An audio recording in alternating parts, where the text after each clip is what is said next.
Muy buena noche, bienvenido de nuevo a su programa Acción Positiva, ya plenamente dentro de este año 2015 y pues empezando en nuestra tarea de siempre, de tratar de contribuir a la sociedad, llevando información, llevando ideas para que podamos nosotros transformar este país como al país que queremos hacer. En nuestro programa anterior pues tuvimos de invitada aquí a la licenciada Silvia de Escobar, directora de DIACO, e iniciamos la plática sobre un tema como es la educación. Lamentablemente nosotros, pues casi que todos los principios de años, en los últimos años, nos encontramos como titulares como el que ustedes están viendo en este momento en su pantalla, en el cual estamos hablando, dice, inicio de clases en crisis. Digo, lamentablemente es la misma historia que se repite permanentemente porque pues siendo la educación una de las necesidades fundamentales de Guatemala, sigue siendo una de los grandes descuidos que tenemos en construir una mejor nación. Pero en parte, en relación con la presentación de la licenciada de Escobar, pues empezamos a desarrollar ideas. Y para continuar con este análisis que creo que es muy importante para ustedes como padres de familia, para toda la sociedad guatemalteca, hoy tengo el gusto de que nos acompañan acá con nosotros en el set el licenciado Rafael Arriaga Martínez, quien es presidente de la Cámara de Educación. Él es abogado y tiene una maestría en Ciencias Políticas. Y también nos acompaña la licenciada Lucrecia de Palomo, ella es vicepresidenta de la Cámara de Educación, es pedagoga con maestría en Administración Educativa. Les damos la bienvenida, licenciada, licenciado Arriaga. Muchas gracias. Qué gusto doctor. Tenerlos a ustedes por acá. Gracias, doctor. Como hablábamos al principio, primero, por un lado, la deficiencia educativa en Guatemala es algo que sabemos que existe, es permanente y es lamentable. Sabemos también, de acuerdo a lo que platicábamos con ustedes un poco antes de empezar la entrevista, que por ejemplo en lo que es la educación primaria, un 80% de esta educación está dada por el servicio público y un 20% por las áreas privadas o bien de cooperativas. En la parte básica entiendo que ese porcentaje va al revés, un 20% lo da la parte pública y un 80% pues la parte educativa privada y la parte por educación. En secundaria diríamos, toda la parte secundaria, toda la parte secundaria, exactamente. Sí. Ahora pues, por ejemplo, en esta plática con la licenciada Escobar surgieron algunos puntos que se relacionan con la actuación de lo que hace la empresa privada en este aporte a la sociedad en el área educativa. Primero me gustaría, licenciado Arriaga, que usted nos comentara qué es la Cámara guatemalteca que ustedes representan, qué es lo que ustedes unen, con qué representatividad están hablando. Coméntenos. Claro que sí, doctor. La Cámara de la Educación es una cámara, como lo dice su nombre, que organiza asociaciones de colegios privados. Es decir, no es una simple asociación, sino es una asociación de asociaciones que tiene organización en toda la República de Guatemala. Somos la única y, por supuesto, la mayor organización educativa privada en el país, y eso nos permite representar en gran parte la opinión de la educación privada en Guatemala. Indudablemente que es importante, porque en ese país somos subdesarrollados prácticamente en todo, y por supuesto en educación. Y nosotros en la Cámara, aparte de defender intereses gremiales, como cualquier otra organización, tenemos la misión de promover, apoyar y de alguna forma soportar el desarrollo de la educación privada. Hacemos eso, hacemos trabajo de desarrollo educativo, porque si algo necesita este país para salir del problema es educación, educación y más educación. Parafraseando al doctor Mujica de Uruguay. Estoy completamente seguro, licenciada, que usted comparte pues todo lo que ha expresado el licenciado Arriaga. Pero ¿hay algo usted que quisiera agregar en cuanto a ese valor que tiene la educación para un país? Bueno, mire, yo sí estoy convencida que un país que logra el desarrollo es un país que ha educado a su juventud y a sus niños. No encontramos en el mundo ningún país que nos diga lo contrario a lo que yo le estoy comentando. La educación es la base del desarrollo. Lamentablemente en Guatemala esta área ha sido abandonada, ha sido descuidada, no por este gobierno, por el gobierno, todos los gobiernos democráticos, por los militares que tuvimos anteriormente, y si nos vamos a la colonia, también ahí hubo un descuido en la educación. Pero lo importante de la Cámara, creo yo, es que por primera vez en la historia de este país, las instituciones educativas privadas se vieron en la necesidad de unirse para poder buscar mejores caminos para su comunidad educativa. O sea, que los padres y los niños, los padres que eligen que sus hijos estén con nosotros, puedan realmente encontrar lo que ellos buscan, que no lo proporciona el Estado en sus instituciones públicas. Por eso surge la Cámara. Es una institución relativamente nueva, yo diría que es un infante en lo que es organizaciones.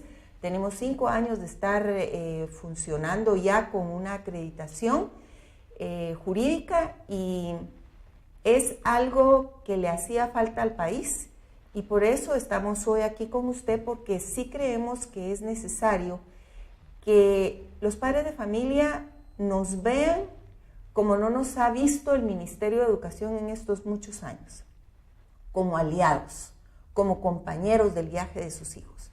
Nosotros tenemos la responsabilidad no solo de instruir a los chicos en los centros educativos privados, sino de darles una formación integral. Muchas gracias, licenciada. Hubo un presidente en Guatemala, que fue el presidente doctor Juan José Arévalo, y él, pues me recuerdo que uno de los fundamentos de su educación, de su programa o de sus objetivos, pues sí era la educación. Se hicieron aquellas escuelas tipo federación, etcétera, pero aparentemente a lo largo del transcurso hasta la fecha actual hemos perdido un poco el rumbo, particularmente en la educación pública. Aún hablamos de aquellas instituciones públicas a nivel secundaria que eran muy reconocidas, el Central para Varones, las normales, la Escuela de Comercio, pero desafortunadamente pareciera que eso ha cambiado. Y por la estadística que ustedes dan de que más o menos en la parte secundaria el 80% está a cargo de la educación privada, pues se nota que eso se ha venido produciendo. El 80% y aumentando, doctor, y el 20% el Estado y disminuyendo, porque con la clausura prácticamente de las escuelas normales y con el deterioro de los institutos como el IMBO, ¿verdad?, en Oriente y el IMBO en Occidente, ¿se imaginan esa situación con la destrucción del magisterio que tiene raigambres históricas en este país, el magisterio de Juan José Arévalo precisamente? Con todo eso que está sucediendo, la verdad que la educación pública en este país va en franco deterioro todavía más. Fíjese que hay algo que a mí me llama muchísimo la atención en la visión de las personas. Cuando usted habla de las escuelas federales, y quienes hemos tenido la oportunidad de estar en una escuela federal de las que diseñó y mandó a construir el doctor Arévalo, nos podemos dar cuenta cuál era su visión de la educación. Realmente son escuelas ejemplo en cualquier parte del mundo. Mas, sin embargo, usted mira hoy cuál es la visión de educación de nuestros gobernantes y puede ver las escuelas cuyo techo de lámina no dura más de 1 año y medio. Son pésimamente construidas, con el bloc de peor calidad que existe, y el mismo tipo de escuela en la costa que en el altiplano. Ese lámina que en la costa los niños sufren del calor y en el otro lado se congelan. Creo que esto le puede dar a usted la visión de lo que nuestros gobernantes creen que la educación debe ser. Claro, licenciada, que obviamente, aunque no es el tema que vamos a tratar acá, pero aquí surgen los tentáculos de un cáncer que sabemos que se llama corrupción, ¿verdad? Aquel que pues pone materiales de mala calidad, inapropiados, y que obviamente es, para mi pensamiento, el principal problema que tenemos en Guatemala, porque ¿cuántas escuelas nos vemos sin techo, sin escritorios, nos vemos sin servicios sanitarios, unas condiciones que no son dignas para los niños para formarse? Y por ejemplo, pues en este caso sabemos nosotros de que la educación temprana es fundamental, y nuestra educación temprana, si la primaria es terrible, la temprana es todavía peor. Pero digamos, entrando en algunos de los temas que fueron tocados en la oportunidad anterior y que pues obviamente la población tiene algunas preguntas con ello. ¿Por qué diría usted, licenciado Borreaga, que hay señalamientos en contra de la educación privada? Aquello de decir, mire, es que cómo cobran, o mire, es que ya no se puede pagar, o mire, es que abusan constantemente. ¿Cuál sería la forma que usted me diría, mire, doctor, algo de razón hay, pero mire, mucho de razón no hay? ¿Cómo me respondería usted esta pregunta de por qué el guatemalteco tiene esa sensación? No todos, alguna parte. Nosotros lo que le podríamos contestar a usted, doctor Arredondo, y a nuestros televidentes es que hay una concepción equivocada que hace que la educación privada, de una manera aparente, se vea señalada como los malos de la película, y nosotros nos resistimos a aceptar esa calificación que sentimos que está orientada definitivamente con un interés específico. Yo en lo personal, no lo voy a decir en nombre de la Cámara, pienso que este gobierno, el anterior no uno en particular, en un afán de tapar o de evitar que se vea el desastre que es la educación pública, arremete en contra de la educación privada, lejos de apoyarla, sabiendo que el gobierno no puede resolver el problema educativo a nivel público. Y entonces la manera más fácil es arremeter en contra de la educación privada. Pero analicemos rápidamente. La educación privada no es ni más ni menos que un servicio educativo que empresarios guatemaltecos, porque todos somos guatemaltecos, queremos prestarle a la población en virtud de que no encuentre ese servicio a nivel público. Eso no es ningún pecado, no es ningún delito, y por ese servicio hay que cobrar. ¿Qué es lo que pasa? Hay que tomar en cuenta que la educación privada en Guatemala es la única actividad comercial, industrial, de servicios que tiene precios tope. Solo eso le pone un gran problema a la educación privada, con precios tope y teniendo que hacerle frente al incremento de los costos de producción del servicio. Solo eso hace que obligadamente uno tenga que cobrar ese servicio para dar una buena calidad. Yo les puedo decir esto, como todo en la vida en Guatemala hay colegios buenos, regulares, no tan buenos, por supuesto que hay de todo.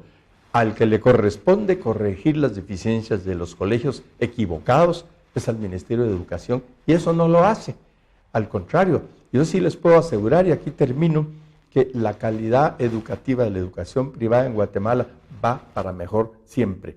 La calidad de la educación pública va para peor. Ponemos rapidito un ejemplo, la tecnología.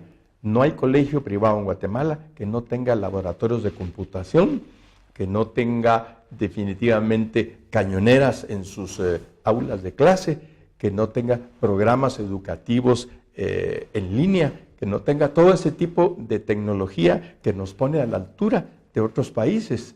¿Dónde está eso en la educación pública? En ningún lado. Pero todo lo que le acabo de mencionar cuesta, tiene un costo, es caro. Y entonces obviamente tiene que cobrarse ese servicio. Yo creo que también tenemos que pensar que la educación no es barata. Y sí es muy caro un pueblo no educado. Creo que el precio de las cuotas, como se llama en nuestro medio, lo que los padres pagan, va de acuerdo a un presupuesto de ingresos y egresos. Ningún propietario de establecimiento que yo conozco se ha hecho millonario por ser propietario de un establecimiento educativo. Realmente trabajamos en base a un presupuesto y las cuotas son solo el reflejo del servicio que damos. Dependiendo de lo que el colegio cobra, así es el servicio que le va a proporcionar. Usted sabe que el presupuesto más alto, los ministerios, el presupuesto más alto del Estado es el Ministerio de Educación.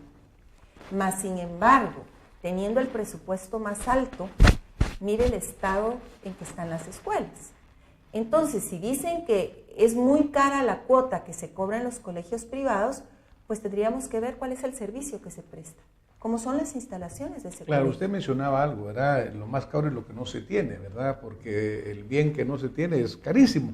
Pero, por ejemplo, yo le comprendo su argumento, pero estoy seguro que alguien de la audiencia que nos está viendo dirá, mire, sí, licenciada, pero resulta que cada año que voy me están subiendo la cuota. ¿Es eso cierto, digamos? ¿Es factible para empezar? Mire, vuelvo a decirle, trabajamos en base a un presupuesto. Por ejemplo, Este año nosotros ya tuvimos que aumentar el sueldo a todos nuestros empleados porque aumentó el salario mínimo.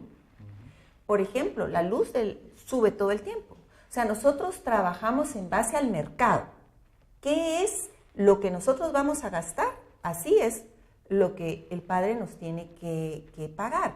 Entonces, que sube, yo sí conozco colegios que suben cada 2, 3, 4 años, porque también trabajamos en base al mercado, como es la iniciativa privada. Si yo le subo todos los años a mi colegiatura, no voy a tener alumnos.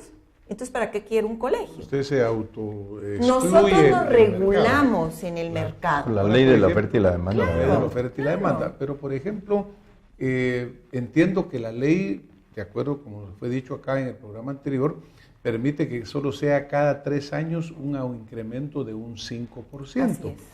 Entonces, usted mencionaba algunos colegios que lo hacen año con año. ¿Estarían cayendo ellos en alguna forma en no cumplir con la ley? Esa sería una, ¿va, licenciada? Y por otro lado, también la modalidad que se hace del fragmentar la cuota.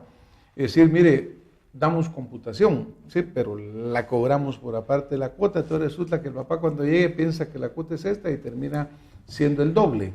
Yo creo que realmente lo que deben hacer los colegios privados es mostrarle al padre de familia todo lo que va a pagar, sea computación, sea banda, yo no sé cuántas otras actividades extras tiene que pagar. Ahora, dentro de la cuota educativa va lo que el currículum nacional base nos indica que debemos dar. Okay. Además, quiero contarle esto. En Guatemala inicia el precio tope para los colegios en 1980. Con un decreto que nosotros llamamos de Mejía Vítores, porque fue él quien es el 11685. Antes de eso, y en ninguna otra ley, se menciona que el ministerio debe regular las cuotas de los colegios privados. Ahora, ¿qué sucede? Hay muchísimos colegios, y remóntese usted a 1985, la economía del país. Había colegios que tenían autorizado 5 quetzales mensuales. 30 quetzales mensuales. A partir de ese momento, estábamos a la par del dólar. Entonces, a partir de la crisis económica que sufrimos en los años 90, con ese 5% jamás vamos a llegar a nuestros costos. Y como el ministerio realmente nunca ha querido sentarse a hablar con los colegios privados y a poner en orden la casa, muchos colegios para subsistir han tenido que hacer lo que usted me indica. Entonces, yo creo que lo honrado en este momento es que el padre de familia en el prospecto del colegio donde quiere inscribir a su hijo, ahí esté marcado todo. Si usted toma la decisión que lo quiere en A, B o C, usted sabe cuánto va a pagar. Usted tiene que medir si puede o no. Como somos parte del mercado, igualmente colegios privados hay de todos los estratos sociales y niveles socioeconómicos. Usted puede escoger entre un colegio, tal vez el más caro que yo conozco en el país, de $5,000 al mes, hasta colegios en el área, en los departamentos, que le cuestan de 50 a 75 quetzales al mes. Pero en la ciudad capital hay colegios de 200 quetzales al mes. En el área periférica de la ciudad tenemos muchísimos colegios que no pasan de 200 en quetzales zona 1, doctor, en zona 1 hay colegios de 300 quetzales al mes. Ahora, en la zona 1 de la ciudad capital. La calidad, porque digamos, no, obviamente no. Porque digamos, alguien que dice que cobra $5,000 se supone que tendrá mucho más recursos que el que cobra, digamos, 200, ¿no? Sí. Eso no crea una desigualdad de todas maneras en la. Pero la hay. Guatemala es un país de desigualdades. ¿Cuánto cobra un hospital de la zona 9 comparado con un sanatorio de la zona 6 de la ciudad capital? La calidad nunca va a ser la misma, pero definitivamente el poder adquisitivo del ciudadano es el que manda en ese sentido. Yo creo que el problema con la educación privada no es cuestión de precios, porque precios hay desde muy bajos hasta muy altos. Les quiero decir algo, Cuando la licenciada Palomo dice $5,000, creo que es un colegio o dos, ¿verdad? Sí, debe ser excepción. Esa la es excepción. la excepción. Pero en ese rango nos movemos. En ese rango, yo creo que la verdad es que la gran mayoría de colegios en Guatemala van máximo, yo diría, unos 1,500 quetzales y mínimo 200 en la capital, 250 y hasta 75, como decía la licenciada Palomo, en el interior de la República. O sea, el problema no es cuestión de precios. El problema es que hay que entender que Guatemala es un país de diversas realidades. Y ante eso no hay más remedio que dar el servicio que la gente puede pagar en un caso, quiere pagar en el otro. Hay la posibilidad de escoger. Lo que sí se debe hacer es que el Ministerio de Educación haga lo que no hace, supervisar a los colegios que tienen prácticas equivocadas, con cobros indebidos, ¿verdad? Definitivamente, sancionarlos y volverlos al redil. Eso no se hace. Pero antes de eso hacer sería eso, la recomendación. Esa es la recomendación que nosotros pero haríamos. Yo sí creo que esa recomendación que hace el licenciado Arriaga, antes de eso, el ministerio se tiene que sentar a hablar con los colegios privados. ¿Por qué? Por lo que yo le decía.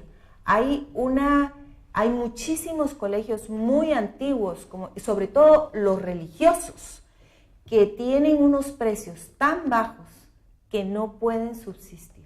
Muchos están cerrando y es una gran pérdida para el país.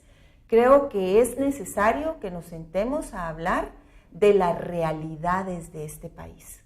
Ahora, ¿existe esa apertura por parte del ministerio? Porque No. miren, si no, pues resulta un cierto diálogo de sordos, Eso ¿verdad? en eso Y el estamos. perjudicado es el niño guatemalteco, el joven guatemalteco y el futuro de este país. Casualmente, nosotros el día de ayer estuvimos en la Procuraduría de los Derechos Humanos y fuimos de buena fe a buscar el apoyo del señor procurador para pedirle que interceda o intervenga a efecto de buscar un diálogo con la señora ministra de Educación ahora que está comenzando el presente ciclo escolar. Creemos que es el momento ya final y último de este gobierno de poder lograr un acuerdo en ese sentido para que no se trate de que haya vencidos ni vencedores, sino para tratar de resolver, aunque sea un poco, la problemática educativa que se está dando, que es muy delicada en este país.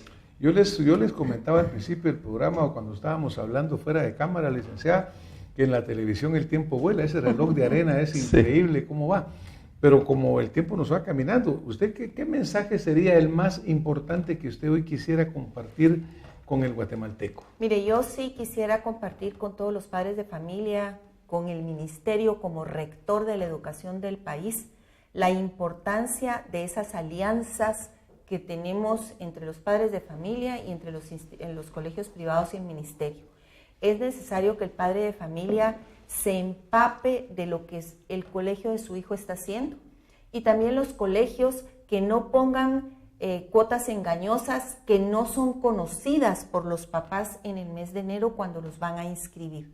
El padre tiene derecho a saber para su presupuesto qué es con lo que debe de contar, si puede tenerlo en X o Y colegio. Creo que eso es muy importante. Y creo también que es importante que el ministerio se siente a dialogar con los colegios porque ellos saben el costo de la educación. Si la educación fuera barata, la educación pública sería diferente y nosotros no tendríamos por qué existir. Existe la educación privada por las grandes deficiencias de la educación pública. Y claro, pues porque obviamente en un libre mercado tiene que existir esto, ¿no? La ley de la oferta y la demanda, como decía el licenciado Arriaga. ¿Algo para completar lo que nos comentaba la licenciada? Sí, yo creo que es importante que los televidentes y la ciudadanía en general sepa y esté segura de que la Cámara de la Educación está buscando soluciones a los problemas. No viene a complicar las cosas. Está tratando de alguna manera de ordenar el servicio educativo privado, persuadir a los empresarios equivocados que tienen que rectificar sus actitudes, pero sobre todo a la búsqueda de soluciones que solo se pueden encontrar en conjunto con el poder público, con el gobierno de la República de turno, el que sea. Si no hacemos esto, en Guatemala la educación va de mal en peor, específicamente la pública, y la privada siempre intentando estar a la altura de otros países o de competidores en ese sentido. Tenga la seguridad que la educación privada, que está organizada por la Cámara de la Educación, siempre va a tratar de buscar el desarrollo y prestar un servicio mucho más eficiente de lo que se ha logrado hasta ahora. Una pregunta así muy rápida, licenciado. Por ejemplo, los jóvenes pues se están preparando para ir a una universidad. ¿Ustedes tienen alguna comunicación constante o alguna coordinación con las universidades, pues de la Universidad de San Carlos, las privadas, para ir evaluando los resultados, digamos? ¿Cómo llegan los jóvenes a las aulas universitarias? ¿Llegan preparados? ¿Tienen ustedes alguna coordinación? Yo creo que los directores y los propietarios de colegios sí conocen el resultado de sus estudiantes. Las universidades se acercan a los colegios y nosotros nos acercamos. En el caso mío sí tengo un acercamiento con la San Carlos y tengo una alianza con la Galileo. Creo que sí, esto es importante, pero hay que recordar que en Guatemala solo un porcentaje muy bajo de nuestros alumnos entra a la universidad. Y aquí vendría otro programa, doctor, que es calidad educativa. Creo que no nos hemos puesto de acuerdo en realidad en decir qué es lo que debemos dar en los colegios para poder proporcionarle al alumno una calidad educativa. Claro, porque eso es fundamental, eso es como la salud, ¿no? La salud debe responder a las necesidades del pueblo. Igual la educación debe responder a las necesidades que tiene el guatemalteco de formarse o el país para crecer. El licenciado Arriaga es exconstituyente de la República, participó pues en la redacción de la Constitución vigente en este momento, y dentro de esa Constitución está incluido el hecho de que la educación es una obligación del Estado, un privilegio de la población, y en una forma es obligatoria, la educación primaria principalmente, ¿verdad?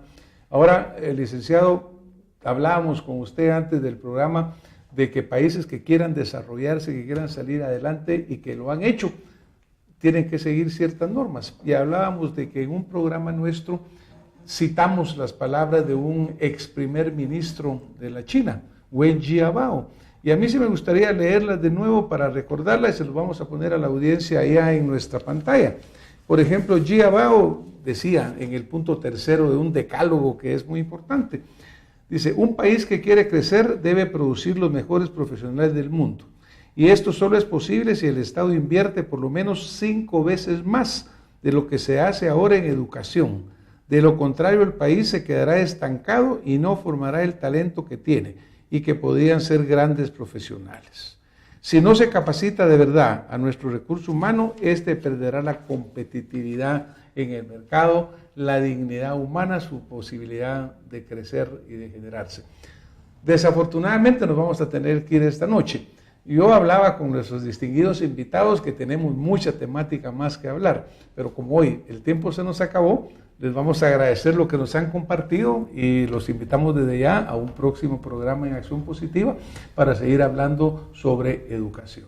Muchas gracias. Créame, doctor, que le agradecemos el tiempo que nos han dado ustedes en su programa ya muy conocido, y créame que estaríamos muy contentos de poder venir a platicar con usted de esa manera coloquial, como usted sabe llevar los programas sobre temas tan delicados como lo que se le viene encima a este país, nuestra Guatemala, en el tema educativo. De verdad, sería muy interesante tocar ese tema, porque Guatemala está en crisis, pero si no hacemos algo en materia de educación, esa crisis se va a volver una hecatombe. Muchísimas gracias a ustedes que nos han estado acompañando. Nos vemos la próxima semana con más Acción Positiva. Buenas noches.